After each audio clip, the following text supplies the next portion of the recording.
நேயர்கள் அனைவருக்கும் வணக்கம். இன்றைய நாள் சேனலுக்கு உங்களை வரவேற்கிறோம். இன்றைய ராசி பலன் மற்றும் குறிப்புகளை தெரிந்து கொள்ள இந்த சேனலை சப்ஸ்கிரைப் பண்ணிக்கோங்க. இன்று மே மாதம் ஞாயிற்றுக்கிழமை 19/5/2024 குரோதி வருடம் வைகாசி மாதம் 6ஆம் நாள்.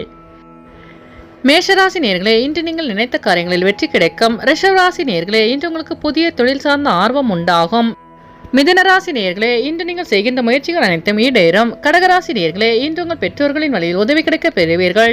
சிம்மராசி நேயர்களே, இன்று உங்களுக்கு வெளியூர் பயணங்களால் ஓய்வு கிடைக்கும். கன்னிராசி நேயர்களே, இன்று உங்கள் வியாபாரத்தில் வெற்றி கிடைக்கும். துலாம் ராசி நேயர்களே, இன்று உங்களுக்கு வெளியூரிலிருந்து சுப செய்தி கிடைக்க பெறுவீர்கள். விருச்சிக ராசி நேயர்களே, இன்று உங்கள் சிந்தனையின் போக்கில் மாற்றம் உண்டாகும். தனுசு ராசி நேயர்களே, இன்று உங்களுக்கு வாகன பழுது போன்ற வீண் செலவு ஏற்படும். மகர ராசி நேயர்களே, இன்று உங்களுக்கு வெளியூர் பயணங்களால் அமைதி கிடைக்கும். கும்பராசி நேயர்களே, இன்று உங்களுக்கு இழுபறியாக இருந்து வந்த தனவரவு கிடைக்க பெறுவீர்கள். மீனராசி நேயர்களே, இன்று நீங்கள் செய்கின்ற அனைத்து காரியங்களிலும் வெற்றி கிடைக்கும்.